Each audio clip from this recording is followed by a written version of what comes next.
A seasoned police officer known for his strictness is patrolling an upscale, quiet neighborhood when he notices something, or rather someone, out of place.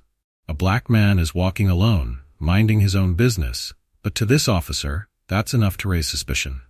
Without hesitation, he pulls over, confronts the man, and demands answers.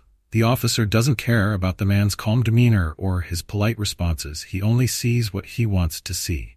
Bookmark: within moments, this man is handcuffed and taken into custody, with no questions and no reason. But when they reach the station, the officer gets a shock he never saw coming. This man isn't just any civilian. He's a high-ranking general in the United States Army. What happens next reveals not only the consequences of the officer's bias, but also the power of respect and justice. On a calm, sunny afternoon, General Marcus Anderson took a walk down a tree-lined street in an affluent neighborhood he had long considered a peaceful retreat. Standing tall and proud, Marcus was the epitome of authority and strength, a seasoned officer in the United States Army. His calm strides and unbothered demeanor hid years of discipline and service, allowing him to enjoy the simpler moments of life. As he walked, the gentle sound of birds and the rustling of leaves seemed to melt away the stress of his daily duties. This neighborhood, his refuge, was familiar ground. Years ago he had bought a home here to have a place that felt far from the intensity of his responsibilities. To the locals, though, Marcus was a rare sight, as his demanding career often kept him away. Today, as he took in the late afternoon sun, he felt at ease, simply a man enjoying his surroundings in peace. Meanwhile, Officer Scott Reilly was patrolling his usual route through the quiet suburban streets. Known for his strictness and diligent patrols, Scott believed in maintaining order at all costs. For him, the job was not just a duty, it was a mission. As he scanned the surroundings from his patrol car, he took in the familiar sights of well-kept lawns, parked cars, and people who fit his image of what belonged in this neighborhood. And then he saw Marcus, a tall, muscular black man, walking alone. Something about the scene immediately struck Scott as out of place. He didn't recognize Marcus, and, without much thought, suspicion flared. Who was this man, Scott wondered, strolling through this affluent neighborhood? In his 10 years of duty, Scott had developed an instinct for sensing potential trouble, as he called it. And today, every instinct he had was telling him something was off. As Marcus continued walking, Scott slowly rolled his patrol car up beside him, his gaze fixed on the unassuming man who seemed to be enjoying his day.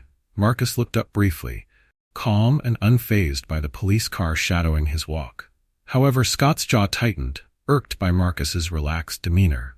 To him, it seemed almost dismissive, as if this man assumed he had every right to be here without question. In an instant, Scott made a decision. He was not going to just drive by. Pulling his car over, Scott adjusted his belt and stepped out, his eyes never leaving Marcus as he approached. Marcus noticed the officer coming toward him, but maintained his calm stance. This wasn't his first time encountering an officer, but something about Scott's manner felt different. Charged. "Hey, you there." Scott's voice carried a commanding tone as he approached, sizing up Marcus with a scrutinizing gaze. Marcus stopped and turned, meeting Scott's gaze without flinching. "Yes, officer? Is there a problem?" he asked, his tone polite but firm. Scott took a moment, his eyes narrowing. "What are you doing here?" he demanded. His words were sharp, laced with suspicion. The casualness with which Marcus responded seemed to frustrate Scott further. "Just taking a walk," Marcus replied evenly. "Is that not allowed?" This simple response seemed to stir something in Scott. He took a step closer, trying to assert his control. "This is a private neighborhood. We don't usually see people like you around here," he said, his words hanging uncomfortably in the air.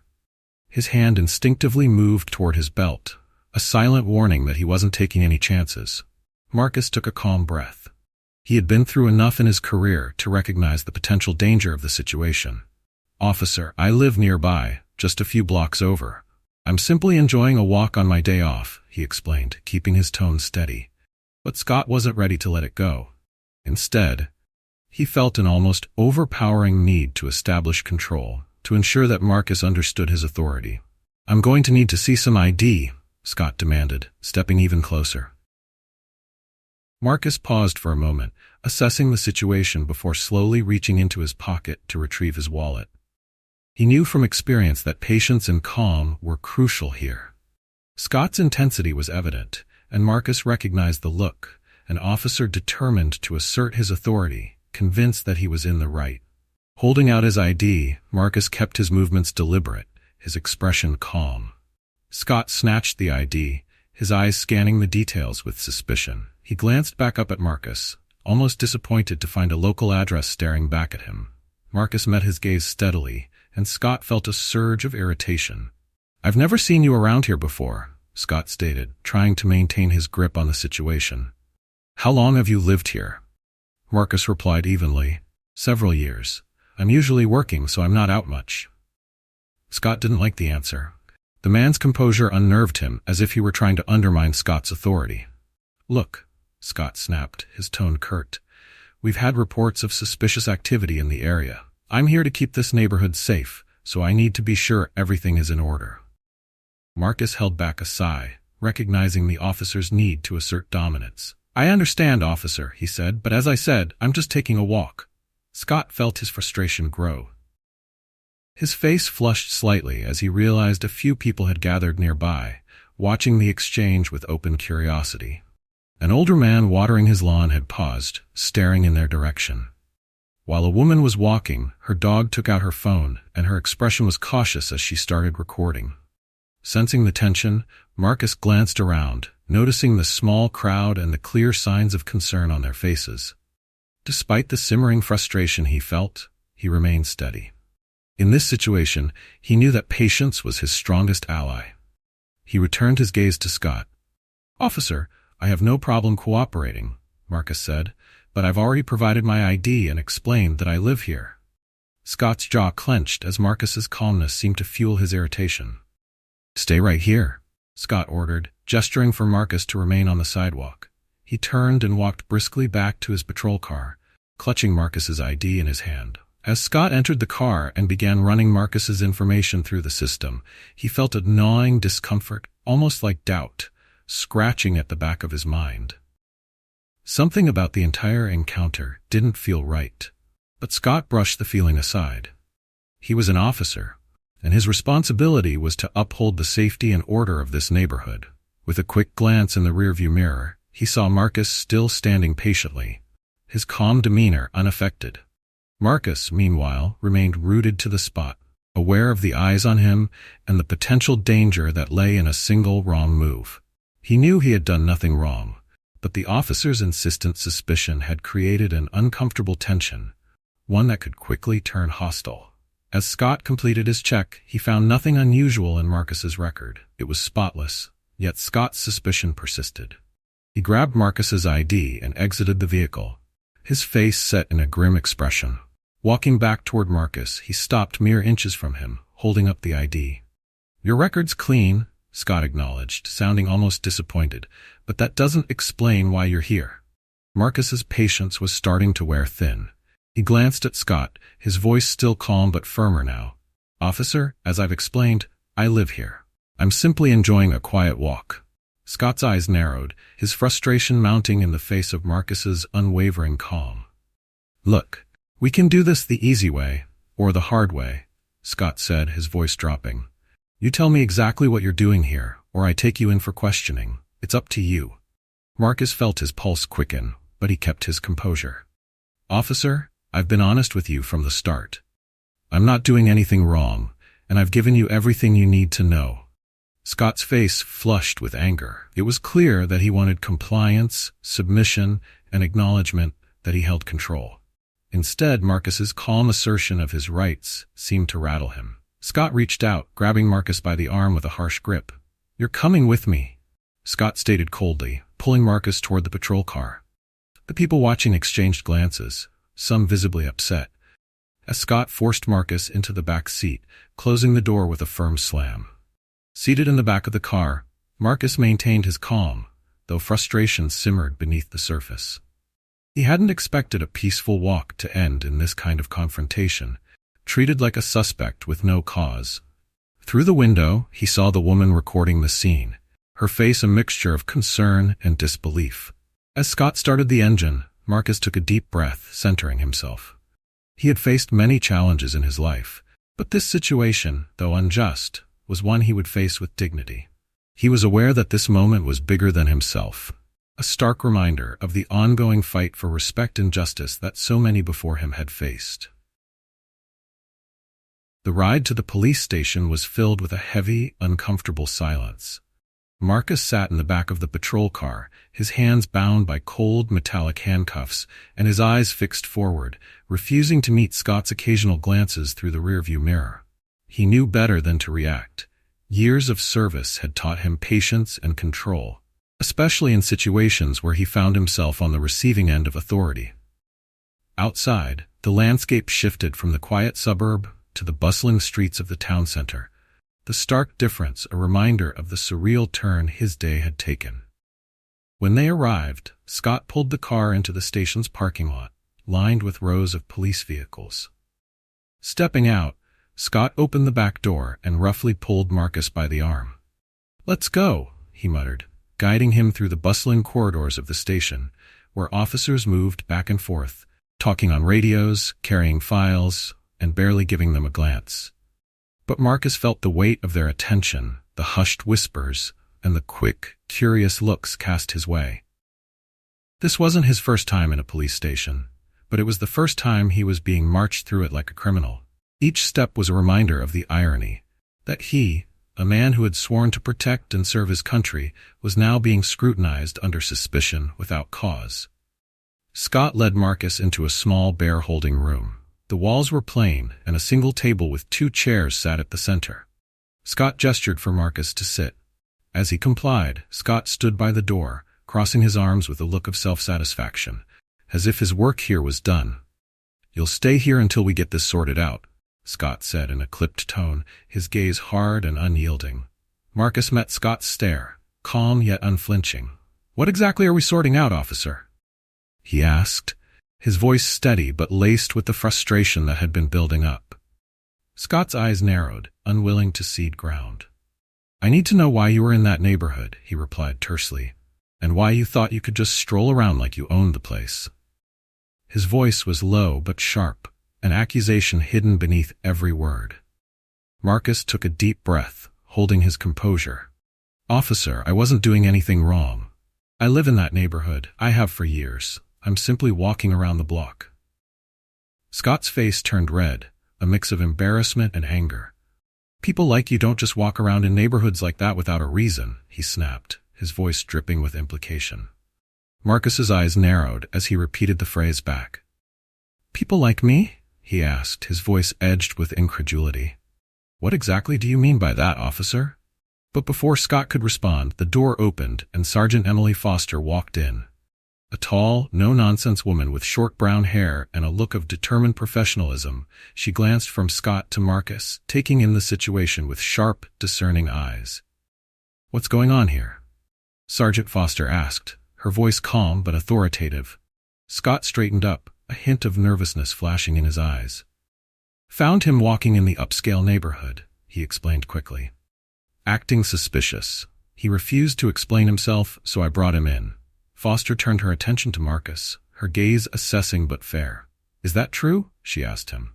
Marcus gave her a slight nod. "I was out for a walk, Officer Foster. I provided my ID and explained that I live nearby. That didn't seem to be enough for Officer Reilly." Foster's brows furrowed, a flicker of surprise in her expression. She looked back at Scott. "And did you run his ID?" Scott hesitated before replying. "Yes, it came back clean, but he was acting suspicious. I was just doing my job, keeping the neighborhood safe." Foster crossed her arms, a disappointed look settling over her face. "This man," she said slowly, "is a high-ranking general in the United States Army." Her tone was low but clear. "You brought him in without cause, and you cuffed him?" Her question hung in the air, a subtle reprimand in her voice. Scott blinked, visibly caught off guard. His eyes darted to Marcus, then back to Foster, stumbling over his words. I didn't know," he stammered, his defensive tone now replaced by uncertainty. Foster's eyes narrowed, her voice stern. "It shouldn't matter who he is. Your job is to protect and serve the community, not judge people based on appearances. This is unacceptable." She turned to Scott, her voice firm. Release him. Now. Scott fumbled with the keys, stepping forward to unlock Marcus's handcuffs, his face flushed with embarrassment. As the cuffs clicked open, Marcus rubbed his wrists, the ache from the tight metal lingering. He stood, towering over Scott, but his expression remained calm. "Sergeant Foster," Marcus said, his voice steady, "thank you for your professionalism, but I hope you understand, this isn't just about me, it's about something much larger." Foster gave a slight nod, her expression grave. "I agree, General Anderson. We'll be discussing this further, rest assured. I'll make sure that this incident is handled appropriately." Marcus turned to Scott, who still appeared stunned, his expression now a mix of confusion and discomfort. "I hope this is a wake-up call," Marcus said quietly. "Judging someone by their appearance leads to mistakes. Dangerous ones." Foster gestured toward the door. "Let's take this to my office, General Anderson," she said, her tone professional. "We need to address what happened here today." As they left the holding room, Marcus felt the eyes of the other officers on him. He knew that this moment was just the beginning. Conversations were bound to follow, and he intended to see them through. Bookmark. Inside Sergeant Emily Foster's office, tension filled the air as Marcus and Foster sat across from each other. Foster had just finished taking notes on the encounter, her pen resting on the desk as she looked over her notes thoughtfully. Outside, the faint murmur of activity in the station continued, but here, the room was silent, holding the weight of the day's events. Foster took a deep breath, breaking the silence. "General Anderson, I want you to know that what happened today does not reflect our department's values. Officer Reilly's actions were out of line. This isn't how we conduct ourselves." Marcus gave a small nod, keeping his expression neutral. "I appreciate that, Sergeant, but I've seen this pattern more times than I'd like to admit. It's not about one officer. It's about a mindset that allows situations like this to keep happening." Foster's eyes flickered with understanding, her expression serious as she considered his words. She knew, as Marcus did, that the problem went deeper than just one incident. She joined law enforcement to make a difference, to uphold the law with fairness. But she also knew how ingrained biases could fester, creating the kind of culture that enabled actions like Scott's.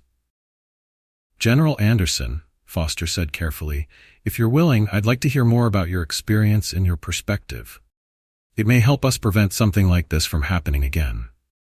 Marcus leaned forward, meeting her gaze. "Sergeant, I've spent my life in service. I've led troops in combat, dealt with crises, and made decisions in the heat of battle. And yes, I've faced prejudice, sometimes quiet, sometimes not. But today was different," he said, his voice unwavering. "I was treated like a criminal just for walking in my own neighborhood. I've served this country, but one look at me, and I was automatically a suspect." Foster nodded, absorbing his words with a look of regret mixed with resolve. "You're absolutely right, General. We're here to protect everyone, not target anyone based on appearances. Officer Reilly, he's been a good officer, but this isn't the first concern I've heard about his behavior." Marcus's gaze remained steady. "It's not just about punishing Officer Reilly. It's about ensuring every officer understands their duty is to protect, not judge. Racial profiling like this breeds mistrust, and when the community can't trust the police, we've all failed." Foster nodded again, glancing down at her notes. She had always prided herself on treating people with respect, on upholding the law with integrity. But today's events had shaken her, making her realize that there was still much work to be done. "We're going to conduct an internal investigation," she said, looking back up at Marcus. "Officer Reilly will be suspended pending the outcome, and more than that, we need to review our training programs. The entire department needs to understand that trust is a foundation of our work." Marcus appreciated her sincerity. There was something genuine about Foster. She wasn't just saying the right things, she seemed committed to change. "Education and training are a start," he said, "but there also needs to be accountability. Officers have to know there are real consequences for actions like this. It affects not only the person being profiled, but the whole community." Foster nodded firmly. "We'll be starting with Reilly, then we'll look at the bigger picture. Training, policies, and even our department's culture. You're right, General, this has to go beyond one incident." Just then, the door opened slightly, and Scott stepped in, looking visibly uncomfortable. Foster gestured for him to enter, and he walked in slowly, his posture rigid, avoiding Marcus's gaze. "Officer Reilly," Foster began, her tone measured. "General Anderson has shared his perspective on what happened today. We've run his background, and as you now know, he's a high-ranking officer in the United States Army. Your actions today were unprofessional and unwarranted." Scott shifted uncomfortably, his face flushed as he glanced between Foster and Marcus. "I didn't know he was a general," Scott said defensively. I thought he was up to something.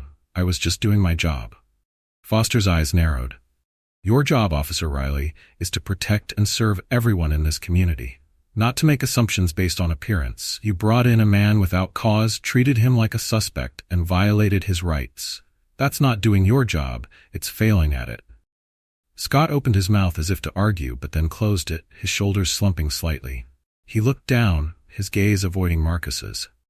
I'm sorry," he muttered, though his apology seemed more out of discomfort than true understanding. Marcus stood up, facing Scott. "Safety isn't about targeting people who look different, officer. It's about upholding justice. I was out for a walk, that's all, and yet you made me feel like a criminal in my own neighborhood. That's not keeping anyone safe." Scott's shoulders slumped further, and he mumbled another apology, but this time with less resistance. Foster stood, her posture authoritative. "Officer Reilly, effective immediately, you're suspended. There will be an investigation into your conduct, and further action will follow based on the findings." Scott nodded, looking defeated. Without another word, he turned and left the office, the door closing quietly behind him. Foster watched him go, then turned back to Marcus. "We will do better," she said firmly. "I'll make sure of it." Marcus nodded, his expression resolute. "This isn't just about Reilly. It's about changing the culture that allows this kind of behavior to happen. It starts with leadership, and it starts with officers like you." Foster sat back down, her expression thoughtful. "Thank you for your patience, General Anderson. Today has been difficult, but your words are invaluable. They're a reminder of the work we still have ahead of us." Marcus took a deep breath, feeling the weight of the day begin to lift slightly. "We all have a role to play, Sergeant. Let's make sure we play it well." The news of Officer Reilly's suspension spread through the police station quickly, stirring conversations among officers and staff. By the next morning, the usual sounds of chatter in break rooms were replaced by hushed voices, and some glances shifted uneasily toward Officer Reilly's empty desk. There was a palpable tension in the air as the station processed the impact of what had happened and the significant changes on the horizon. At the morning briefing, Sergeant Foster stood before a group of officers, her expression serious and her tone resolute. "As many of you know, Officer Reilly has been suspended pending an internal investigation," she announced. "The incident involving General Marcus Anderson was a serious violation of our department standards." A ripple of murmurs moved through the room as Foster paused, letting the gravity of her words sink in. "We're here to protect and serve all members of our community," she continued, "and that means treating everyone with fairness and respect. Incidents like this erode the public's trust in us, and we cannot afford that." Some officers nodded in agreement, while others shifted uncomfortably, avoiding Foster's gaze. She could tell that her words were making an impact, but she also knew not everyone was ready to embrace this kind of change. One officer, a young man named Officer Diego Ramirez, raised his hand hesitantly. "Sergeant, what's going to happen to Reilly?" he asked, his voice a mix of curiosity and concern. Foster met his gaze with a steady look. "That will be determined by the investigation," she replied. "He's suspended. But I want to make it clear that this isn't just about Reilly. This is about ensuring that everyone in this department understands the importance of our role and the standards we're expected to uphold." She took a breath, scanning the faces before her. "Racial profiling has no place here," she said firmly, her voice cutting through the silence. "This department will be conducting additional training on racial sensitivity and de-escalation tactics. I expect full participation from everyone." As the briefing ended, officers filed out of the room in thoughtful silence. Some were deep in conversation, others walked quietly, processing the weight of Foster's words.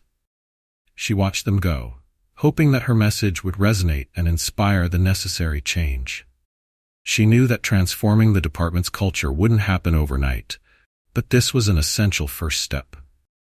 Meanwhile, General Marcus Anderson had returned to his regular routine, but his thoughts often drifted back to the incident with Officer Reilly. It was hard to shake the memory of that moment, being stopped and questioned, handcuffed, and treated like an outsider in his own neighborhood. The experience stirred something deep within him, reminding him of the ongoing challenges people like him faced daily, even in spaces where they should feel safe. Later that afternoon, Marcus received a call from Sergeant Foster. She provided an update on the investigation and outlined the steps the department was taking to address the issue, including training initiatives and a review of existing policies. He appreciated her transparency and her commitment to making genuine changes, understanding the importance of these efforts in restoring trust within the community. Not long after that call, Marcus received an invitation from a local community group to attend a forum focused on improving relations between law enforcement and residents. He accepted, recognizing the importance of these conversations. The community center where the forum was held was filled that evening with residents, local leaders, and police department representatives, including Sergeant Foster and Officer Ramirez, who had been deeply affected by recent events. As the meeting began, Mrs. Joanne Turner, a respected community leader with decades of experience in advocacy, stood up to welcome everyone. She was an older woman with a warm but firm demeanor, her eyes kind but sharp. "Thank you all for being here," she began, her voice carrying authority and compassion. "We're here because of an incident that highlighted issues we can no longer ignore. And we're grateful that General Anderson is willing to share his experience with us." Marcus nodded in acknowledgement, feeling the weight of the room's attention. He took a deep breath before speaking, his voice calm but resolute. "What happened to me wasn't right," he said plainly. "But this isn't just about me. This is about ensuring that every member of this community feels safe, respected, and treated fairly. It's about accountability, not just for one officer, but for a system that has allowed these kinds of incidents to happen repeatedly." Officer Collins, seated next to Foster, leaned forward and spoke up. "We want to do better, General. We're committed to making changes, but we know it's going to take time. In your opinion, what should we focus on?" Marcus appreciated the openness of the question. "Start with training," he replied, "not just racial sensitivity, but community engagement. Officers need to understand that their role is to protect, not to intimidate. And there need to be clear consequences for those who cross the line." Mrs. Turner nodded, emphasizing Marcus's point. "Trust is key. Right now, there's a lot of mistrust, especially among minority communities. We need to see that our police are on our side, not against us." Foster took her turn, standing up to address the group. "We're implementing new training protocols immediately," she said. "We're also reviewing our policies on stops and searches. This isn't just about punishment. It's about education and prevention. We want a real partnership with our community, not division." In the back of the room, a local activist named Jordan, who had been quietly listening, raised his hand. "It's good to hear there's a commitment to change," he said, "but we need transparency. We need to know that when issues arise, they're addressed openly, not swept under the rug." Marcus nodded in agreement. Transparency and accountability are crucial. This can't just be about words, it has to be about action. People need to see that changes are being made and that their voices are valued. The conversation continued, touching on topics like community engagement programs, regular meetings between police and residents, and the importance of officers being seen as allies rather than enforcers. Ideas were shared, agreements were made, and a cautious sense of optimism began to take root in the room. The forum continued for over an hour, with residents raising concerns, asking questions, and offering suggestions for improving police-community relations. The atmosphere was open and respectful, a significant contrast to the tension that had settled over the community after Marcus's arrest. By the end of the evening, a sense of unity had started to form, and there was shared determination among attendees to move forward together. As the crowd began to disperse, neighbors approached Marcus, shaking his hand and expressing their appreciation for his willingness to share his experience. For many, this was the first time they felt they could openly discuss these issues with law enforcement representatives present. And it was Marcus's calm, steady leadership that had given them the courage to speak up. He listened carefully, offering encouragement and empathy, understanding that his experience resonated with so many. Sergeant Foster approached Marcus as the room began to empty, her face reflecting a mix of exhaustion and hope. "Thank you for being here, General Anderson," she said, shaking his hand firmly. "Your words had a real impact tonight. People are listening, and I believe we can make a difference." Marcus nodded. "This is just the beginning, Sergeant. We've started an important conversation, but we need to keep it going. Change takes time, but tonight was a step in the right direction." Foster nodded in agreement. "We'll keep pushing forward together." As Marcus left the community center that night, he felt a renewed sense of purpose. The events of the past few days had been a test of patience and character, but they had also ignited a transformative spark. For the first time in a while, he felt hopeful that meaningful change could come, not just for him but for everyone in the community who deserved respect and fair treatment. Over the next few weeks, a new sense of awareness began to settle over the neighborhood and the police department. Conversations about respect, implicit bias, and justice echoed through the station's halls and into the living rooms of the community. People were talking openly now, reflecting on their actions and considering how they could help build a safer, more inclusive environment. Marcus resumed his daily walks around the neighborhood just as he had before, but he noticed that things felt different. Neighbors who had once looked at him with suspicion now offered friendly nods and smiles. Some even approached him to exchange a few kind words, eager to acknowledge him as a member of their community. These small gestures of connection mattered to Marcus. They were signs that his message had been heard, that real change, however gradual, was beginning to take root. One crisp autumn morning, Marcus was out for his usual walk. The tree-lined streets were awash with the warm hues of fall, and the crunch of leaves beneath his feet was a reminder of nature's quiet transformation. A group of children played nearby, their laughter filling the air as they chased each other in circles. A woman walking her dog greeted him warmly as she passed by. "Good morning, General Anderson," she called, her voice bright and cheerful. "Good morning," Marcus replied, tipping his head with a smile. It felt good to be welcomed, to feel that this neighborhood was finally starting to feel like a real home. A few minutes later, Marcus noticed a patrol car approaching from the opposite direction. For a moment, he felt his muscles tense, a reflex that lingered from his previous encounter. But as the car drew closer, he saw Officer Ramirez behind the wheel, and his tension eased.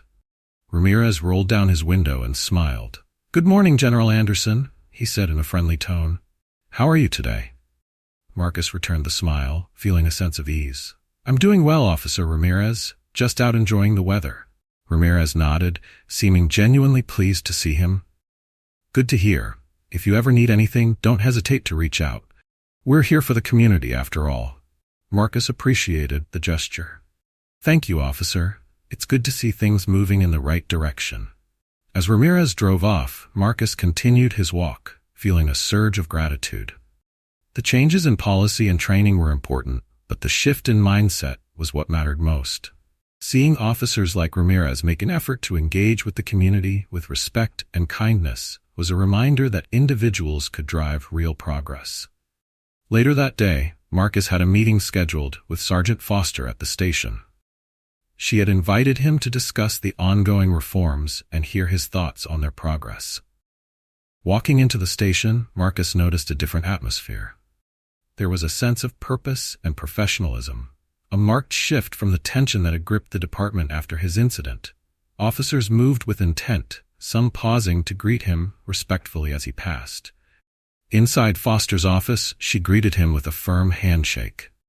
"General Anderson, thank you for coming. Please, have a seat." She wasted no time, diving straight into the updates, a quality Marcus respected. "I wanted to give you an update on the investigation," Foster began. Officer Reilly has been formally dismissed from the force. The investigation confirmed that his actions were in violation of department policies. His dismissal wasn't just about punishment, it was about setting a standard for what we expect from our officers. Marcus nodded in approval. I think that was the right decision, Sergeant. Reilly's behavior was unacceptable, and it undermined the trust between the police and the community. Foster let out a thoughtful sigh, glancing at her notes. It wasn't an easy decision to let him go, but we need officers who are committed to fairness and justice. We've implemented new training protocols, focusing on community engagement, de-escalation tactics, and cultural awareness. We're also organizing regular community meetings to maintain open lines of communication. Marcus was pleased to hear these updates. These are critical steps, Sergeant, and I've already noticed a difference in how the officers are interacting with the community. People are feeling heard. Foster smiled, her expression one of determination. The community's feedback has been positive too. It's encouraging to see how a change in attitude can make a big difference. But as you've reminded us, this can't just be about policies and training. It has to be about the culture we're creating here. Marcus leaned forward, his tone serious but encouraging. It's true, Sergeant. Policies and training are essential, but creating a culture of respect and understanding, that's where the real work lies. Every officer needs to understand that their duty is to protect and serve everyone, without bias. That's the heart of real change. Foster nodded in agreement, her expression thoughtful as she listened to Marcus's words.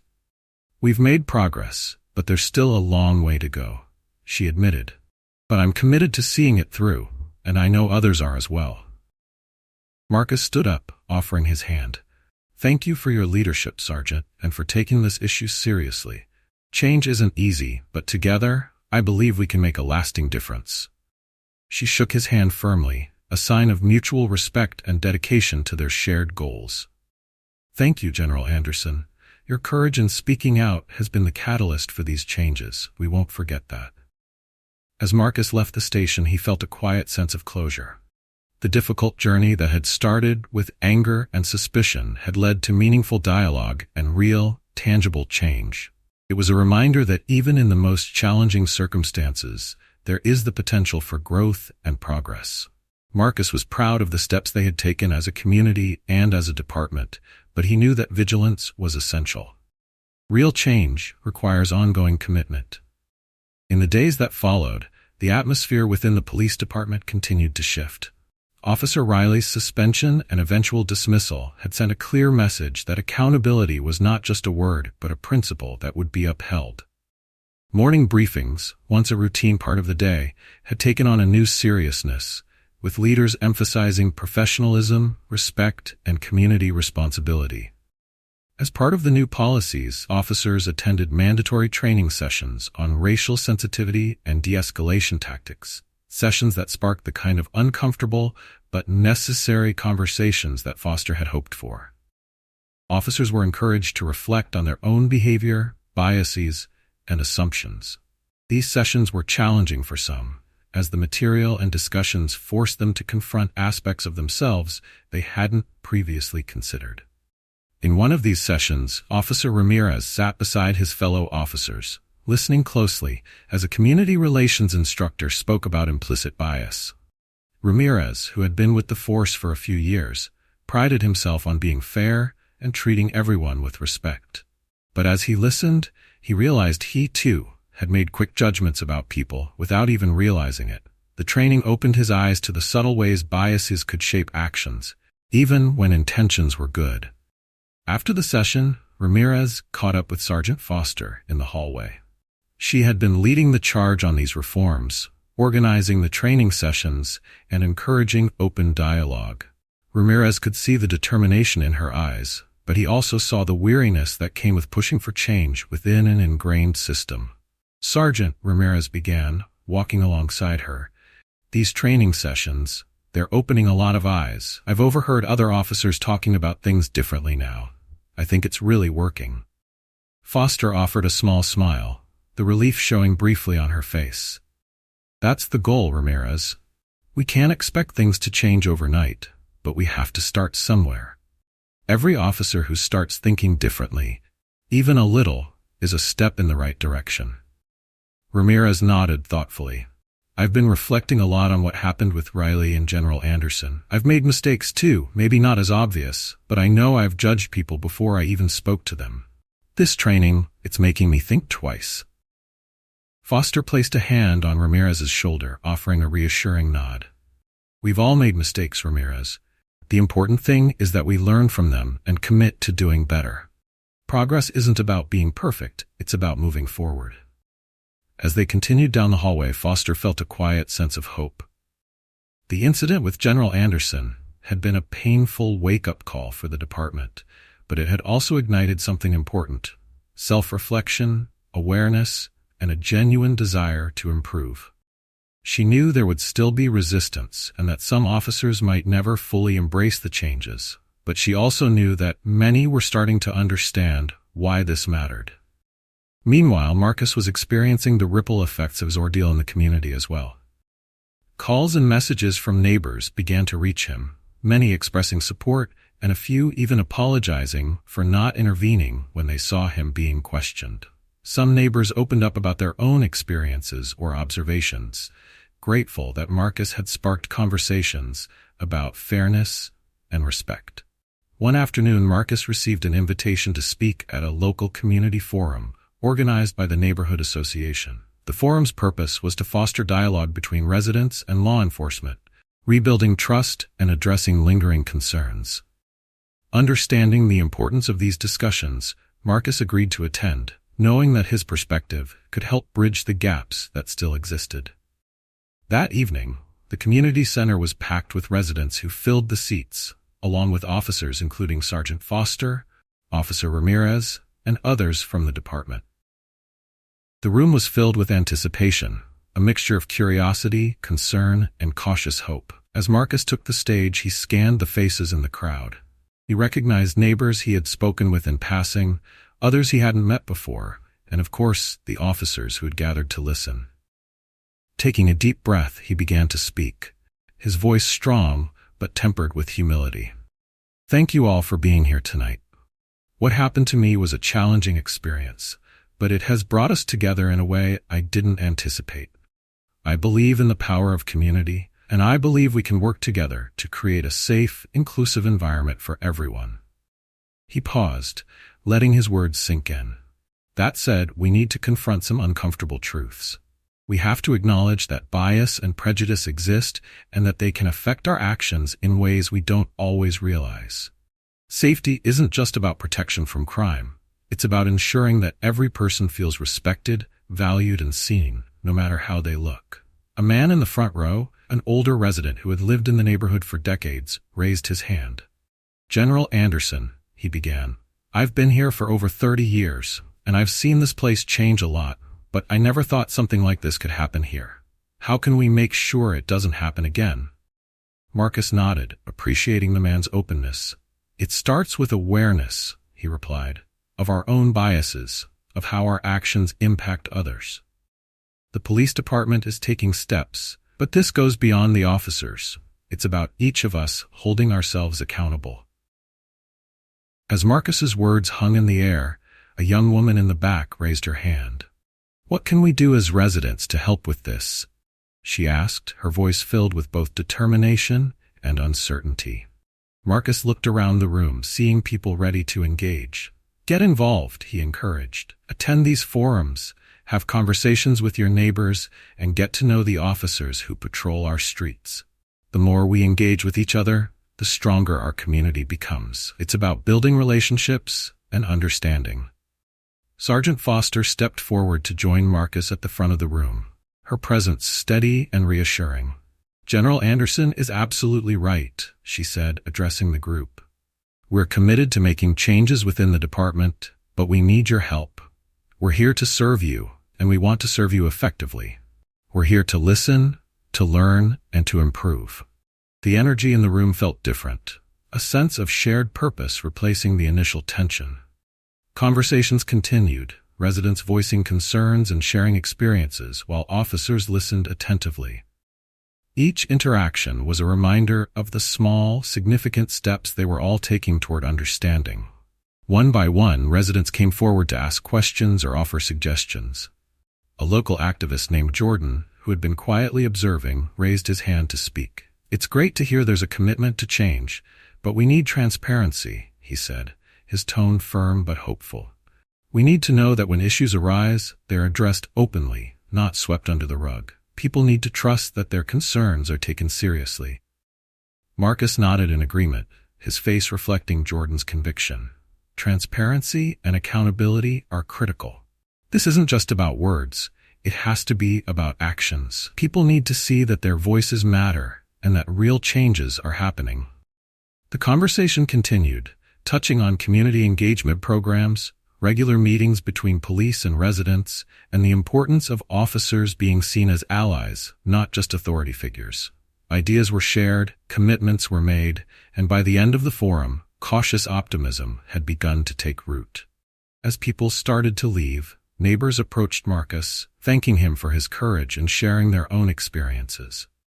Many expressed hope that, through continued conversations, they could foster a neighborhood where everyone felt safe and respected. Marcus listened, offering words of encouragement and understanding, grateful to be part of a community willing to make progress together. Sergeant Foster found Marcus as the room began to empty, a hint of relief in her expression. "That was powerful, General. Your words tonight made a real difference," she said, shaking his hand again. "People are listening, and I believe we can make a meaningful change." Marcus offered a grateful nod. "This is just the beginning, Sergeant. We've started the conversation, and now we have to keep it going. Change takes time, but tonight was a step forward." Foster nodded, a shared resolve between them. "Agreed. We'll keep moving forward together." As Marcus left the community center that night, he felt a sense of purpose. The events of the past weeks had been challenging, but they had also sparked meaningful conversations that could lead to long-lasting change. It wasn't just about him. It was about making sure that everyone in his community could live without fear or judgment, a goal he was committed to pursuing. The following weeks brought even more signs of progress. Within the police department, officers continued attending regular training sessions on racial sensitivity, implicit bias, and de-escalation tactics. These sessions were a crucial part of the department's new policy, aiming to foster greater awareness and empathy among the force. One morning, Officer Ramirez found himself reflecting on the recent changes. Like many of his colleagues, he had been deeply affected by the incident with General Anderson. The training sessions had forced him to confront his own assumptions and biases, some of which he hadn't even been aware of. For the first time, he found himself questioning the snap judgments he sometimes made and realizing the importance of self-reflection. After a session on de-escalation tactics, Ramirez caught up with Sergeant Foster in the hallway. She was busy overseeing the training program, coordinating sessions, and speaking with officers who had concerns or questions. "Sergeant," he said, falling into step beside her, "I wanted to tell you that these training sessions are really opening up conversations. I've heard officers talking differently, and I think people are becoming more mindful. It's actually making a difference." Foster smiled, the determination in her eyes brightening slightly. "That's what we were hoping for, Ramirez. We can't expect everything to change overnight, but we have to start somewhere. Every step forward is a win." Ramirez nodded, thoughtful. "I've been reflecting a lot on what happened with General Anderson, and it's made me think about the way I approach things. I've realized that I need to be more aware of my own biases. This training has really changed the way I think about my role here." Foster placed a supportive hand on Ramirez's shoulder. "We've all made mistakes, and the important thing is that we're willing to learn and do better. Change isn't about being perfect. It's about progress, and just the fact that you're thinking differently is a sign that we're moving in the right direction." As Ramirez walked away, Foster felt a sense of hope.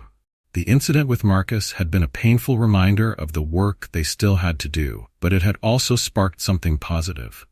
A commitment to self-reflection, empathy, and a genuine desire to improve. She knew there would still be resistance, but for every officer like Ramirez who embraced the changes, there was another step toward creating a safer, more inclusive environment for everyone.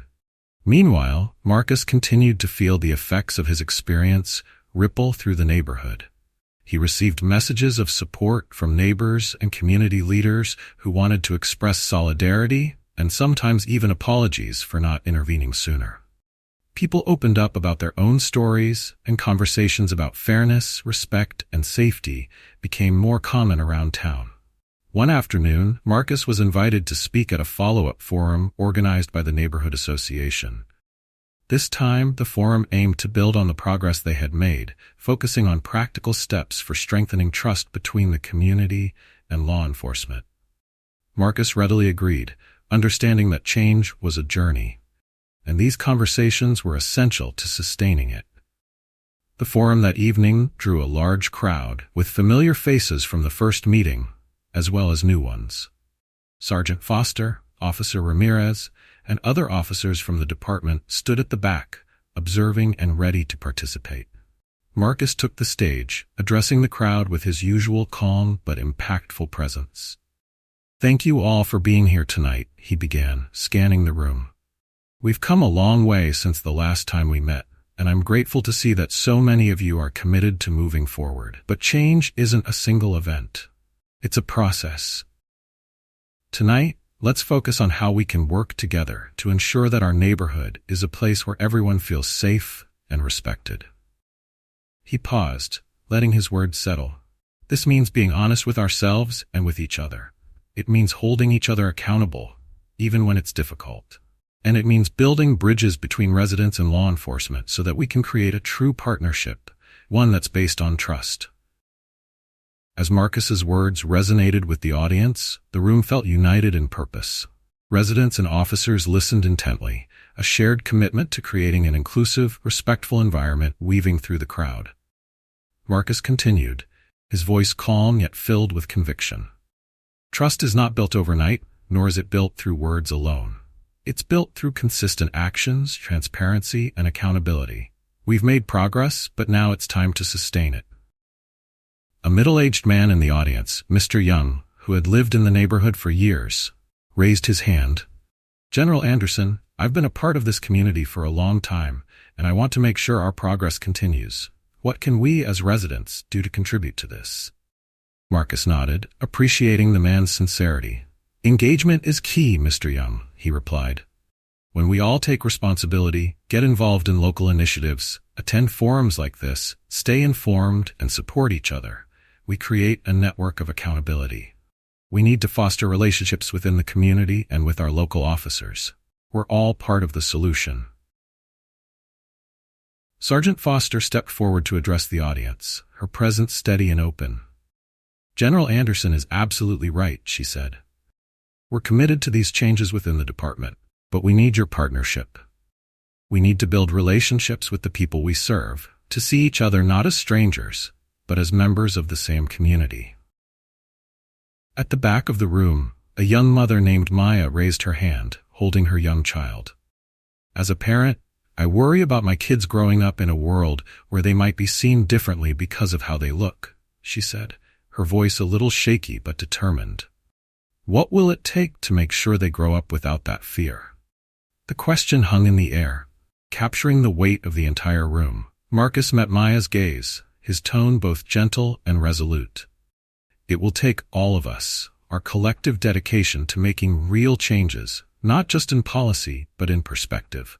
We need to continue breaking down stereotypes, educating ourselves, and creating safe spaces for everyone. It won't happen overnight, but it starts with conversations like these and a shared commitment to justice and fairness." Officer Ramirez, inspired by the atmosphere of unity, stepped forward to speak. "As officers, we're often seen as enforcers, and I realize that sometimes we haven't done enough to earn trust," he admitted, his voice sincere. "But I want to change that perception. We're here to serve and protect, yes, but we're also here to be allies. We want to be part of a community where everyone feels safe, and that means learning from our mistakes and being open to feedback." A few members of the crowd nodded in agreement, visibly moved by Ramirez's honesty. The gathering felt less like a forum, and more like a collective effort to rebuild and strengthen their community. The conversation flowed smoothly, touching on topics from community outreach programs to workshops on cultural awareness and empathy. A sense of optimism filled the room as residents and officers alike shared ideas for future collaboration. By the end of the evening, the crowd was buzzing with a sense of unity and purpose, a mutual understanding that they were all working toward a shared goal. As people began to leave, Marcus found himself surrounded by neighbors, each offering words of encouragement and expressing their gratitude for his courage in speaking up. Many shared their own stories, explaining how they had experienced similar situations or worries about their family members. Marcus listened intently, offering empathy and encouragement. For him, this experience had transcended his own ordeal. It had become a cause he was determined to see through.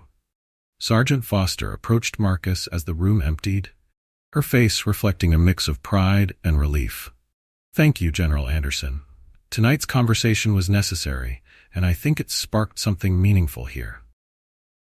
Marcus nodded, a quiet smile on his face. "This is just the beginning, Sergeant. We've opened the door for change, and it's up to all of us to keep pushing forward. Progress is a journey, and I'm glad we're on it together." Foster returned the smile, grateful for Marcus's steady leadership and dedication. "We'll keep moving forward together," she agreed. As Marcus left the community center, he felt a renewed sense of purpose and hope.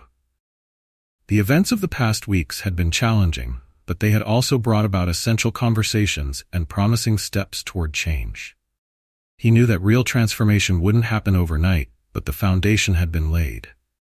Now, it was up to the community and the department to continue building upon it. In the following weeks, the neighborhood and the police department experienced a shift in perspective. The officers who had attended the community meetings began to carry themselves differently, showing an increased effort to connect with residents and approach situations with empathy and respect. The morning briefings had taken on a new tone as well, with a focus on fairness, accountability, and the values that should guide their work. For Marcus, his daily walks now felt markedly different. The once wary glances were replaced with smiles, nods, and even small conversations with his neighbors. It was a reminder that change was possible, even if gradual. He found that the neighborhood he had once felt on the outskirts of was starting to feel more like home. One morning, as Marcus walked down his usual route, he noticed a patrol car approaching. His pulse quickened momentarily, an instinctive reaction from his previous experience. But as the car drew near, he recognized Officer Ramirez behind the wheel. Ramirez slowed down, rolling down his window with a friendly smile. "Good morning, General Anderson," he greeted warmly. "How's the walk today?" Marcus returned the smile, feeling a wave of relief and gratitude. "Good morning, Officer Ramirez. It's a beautiful day." Ramirez nodded, his tone friendly and respectful. "If there's ever anything you need, just let us know. We're here to support the community." "Thank you, Officer," Marcus replied, appreciating the sentiment. "It's good to see things moving in a positive direction." As Ramirez drove off, Marcus continued his walk, reflecting on the change he was witnessing firsthand. It wasn't just about new policies or training sessions. It was about individuals taking ownership, stepping up, and fostering genuine relationships within the community. Later that week, Marcus attended a follow-up meeting with Sergeant Foster and provided updates on the ongoing efforts within the department. They discussed the importance of sustaining these changes, emphasizing the need for continued dialogue, empathy, and open communication with the public. Foster assured Marcus that the department was fully committed to maintaining the momentum, with plans for future community forums, workshops, and regular reviews of protocols to ensure that the spirit of respect and fairness remained at the core of their work. As Marcus left the station that day, he felt a sense of closure and purpose. The ordeal he'd experienced had evolved into something meaningful, a catalyst for real change within his community. The journey was far from over, but he was optimistic that they were headed in the right direction. A few weeks passed since the last community forum, and a newfound sense of awareness had taken root in the neighborhood and throughout the police department. Conversations about respect, implicit bias, and justice continued to circulate, not only in the station's halls, but in the everyday interactions around town. People were noticing the difference, even in the smallest ways. For Marcus, his daily walks now felt entirely different.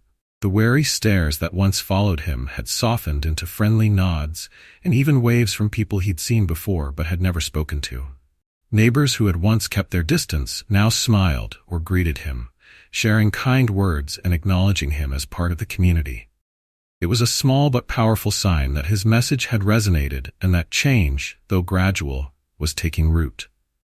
One crisp autumn morning, Marcus took his usual route, enjoying the brisk air and the sound of leaves crunching beneath his feet. The neighborhood, adorned with warm fall colors, was peaceful, with children laughing in nearby yards, their carefree voices blending with the distant hum of lawnmowers and leaf blowers. He felt a calm sense of acceptance and belonging that hadn't been there before. As he rounded a corner, he noticed a familiar patrol car approaching from the opposite direction. For a moment, a flicker of tension tightened his muscles, but as the car neared, he recognized Officer Ramirez's friendly face. Ramirez rolled down his window, giving Marcus a wave. "Good morning, General Anderson," Ramirez greeted warmly. "How are you today?" Marcus returned the smile, feeling genuinely at ease. "Good morning, Officer Ramirez. I'm well, thank you. Just out enjoying the fresh air." Ramirez nodded, his tone open and respectful. "Glad to hear it. If you ever need anything, don't hesitate to reach out. We're here to support you and everyone in this community." Marcus appreciated the sentiment. "Thank you, officer. It's good to see things moving in a positive direction." With a wave, Ramirez drove off, leaving Marcus with a sense of gratitude. The shift wasn't just about new policies or additional training. It was about individuals like Ramirez, who were beginning to see their roles as allies within the community. It was a reminder that true change happens one interaction at a time. Later that day, Marcus had a scheduled meeting with Sergeant Foster at the station. She had invited him to discuss the ongoing reforms and to gather his feedback on how things were progressing. Walking into the station, Marcus noticed an unmistakable difference in the atmosphere. Officers moved with a renewed sense of purpose, their interactions with one another marked by professionalism and respect. A few officers paused to greet him as he passed, their tone friendly and welcoming, a far cry from the cold, suspicious looks he had encountered during his last visit. In Foster's office, she stood to greet Marcus with a firm handshake and a smile. "General Anderson, thank you for coming. Please have a seat." She wasted no time, getting straight to the updates, a quality Marcus had come to admire about her. "I wanted to share the latest on Officer Reilly's case," Foster began. "He's been formally dismissed from the force.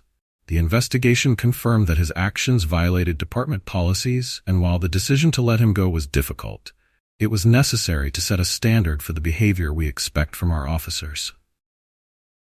Marcus nodded in agreement. "I believe it was the right decision, Sergeant.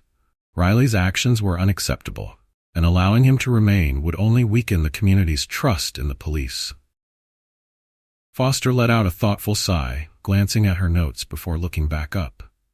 "We're also moving forward with new training protocols, focusing heavily on de-escalation tactics, cultural awareness, and community engagement. These sessions are now mandatory, and we've even begun hosting monthly workshops where officers can discuss and address any questions or concerns openly." Marcus was pleased to hear about these changes. "These are important steps, Sergeant, and I've already noticed the difference in how your officers are interacting with the community. People are feeling heard." Foster offered a slight smile, her expression reflecting both relief and determination. "The feedback has been positive so far. People are engaging more openly with our officers, and I think the community feels more connected. It's encouraging to see how even small shifts in attitude can have such an impact." Marcus leaned forward, his tone sincere yet serious. "That's exactly what I was hoping for. But remember, it's not just about policies and procedures. We need a lasting cultural shift, a collective understanding that fairness and respect are non-negotiable values. This department has the opportunity to set an example, to show that true progress is possible." Foster nodded thoughtfully, her expression resolute. "You're absolutely right, General. We've made strides, but there's still more to do. I'm committed to seeing this through, and I know many others feel the same way." Marcus stood up, extending his hand once more. "Thank you, Sergeant, for your leadership and dedication. Change isn't easy, but together, we can make a real difference." She shook his hand firmly, a silent acknowledgement of the mutual respect between them. "Thank you, General Anderson. Your courage in speaking up has been a catalyst for these changes, and we won't forget that." As Marcus left the station that day, he felt a sense of closure. What had begun as a frustrating ordeal had transformed into something meaningful. Through honest conversations, courage, and mutual respect, they ignited a process of change that would benefit not only him but the entire community.